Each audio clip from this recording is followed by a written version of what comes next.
perhaps the most egregious offender for COVID response, at least in the West, I think, is Australia. And you might say that you have your counter-arguments. Well, New Zealand shut down for one case. Well, France has had all these protests and all of these egregious violations in those contexts. But I think Australia takes the cake because of a combination of these two factors. You see, Australia has a pretty easy job of not getting a whole ton of COVID spread because they don't have to deal with foreign nationals flooding through borders that they don't have. And so it ends up being that Australia and New Zealand are both places which shut down hard for small amounts of cases.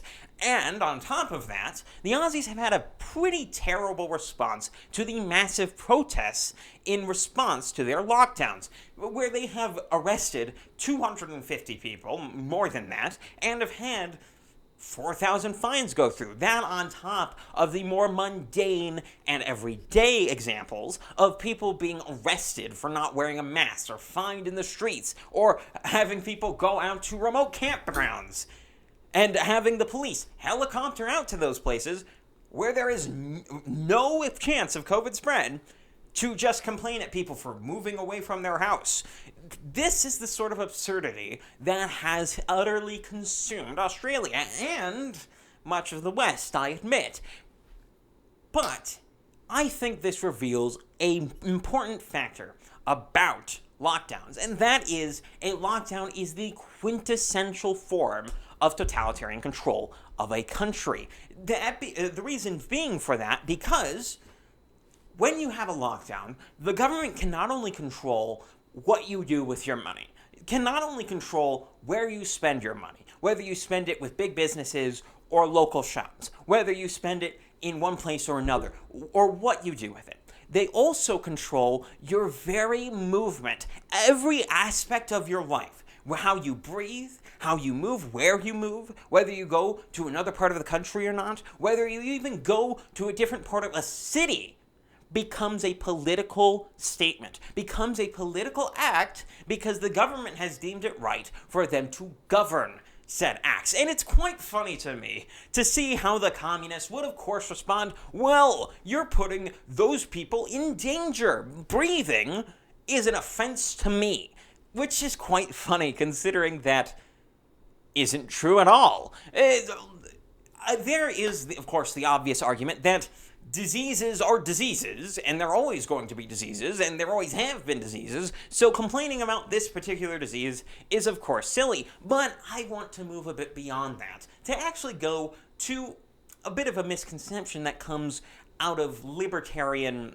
philosophy, and that is of the island argument. You see, there's a common argument in libertarianism that says, well, whatever you can do on a deserted island, you should be able to do wherever, which is a pretty legit argument in a lot of ways. It's a good way of explaining what intrinsic rights are as opposed to external rights, or external privileges as it might be, what the left would describe as rights. Because on an island, on a deserted island, you don't have a right to food. You don't have a right to shelter. You don't have a right to water. You have to go get all of those things yourselves. However, you do have a right to manage your resources as you will. You have a right to cultivate the land as you will, and basically do whatever you want. But what people misunderstand about this analogy is that it's not supposed to perfectly represent reality in all aspects. It doesn't, for instance, make a good determination about how you should be interacting with other people.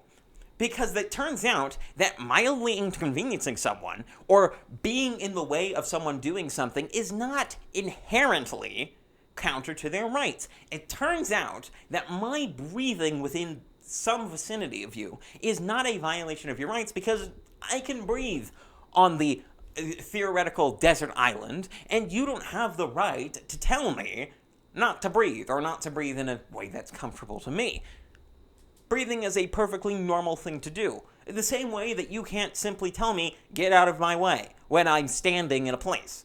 I'm not violating your rights if I am standing somewhere and you want to get past me.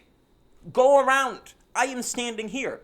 Same sort of concept that ends up going on. And it's really funny that the communists always seem to be completely in line with the establishment. Because they all talk the talk of being anti-establishment and saying all these sorts of things like, well, the capitalism is the establishment. But then as soon as the establishment goes in to take more of their rights and prevent them from breathing in front of people or walking outside, A-okay right there, whenever they're trying to take away all of your rights and make every single one of your actions totally fine. Every one of your actions, which is kind of funny. But, of course, there's going to be a lot of people in the comments or wherever thinking to themselves, well, what can be done with regard to all of these lockdowns and things? Because, I'm going to be honest, it's a bit worrying. It's a bit worrying to see that any government, including constitutional governments, can simply ignore their constitutions and say, well, those things which are rights, it's negotiable. Well, we can just take it away if there's a medical emergency. A medical emergency that, of course, has gone on for 18 months at this point, but a medical emergency nonetheless, which I think belies the true advantage of a constitutional governance. Because you see, no matter how good your system is, no matter how great your checks and balances are, there are always going to be people, and at least the potential of people who will simply ignore it. There is always going to be the potential that someone's just going to say, well, screw you, and just do it anyway. Best example of this would be Biden with his moratorium, eviction moratorium, which happened just recently. He explicitly said that this probably isn't going to stand up to constitutional muster, but we're going to do it anyway, because, well, I just want to. That's him entirely ignoring the system. But here's the true advantage of constitutional governance. Because when you have a constitution, it is not that you can prevent the government from overstepping its bounds. It's rather about bringing the government back into line whenever you can, and preventing them from taking that path towards extra powers and totalitarian control of the populace in the future, which is what many people have been focusing on. A good example of this, of course, being Robert Barnes.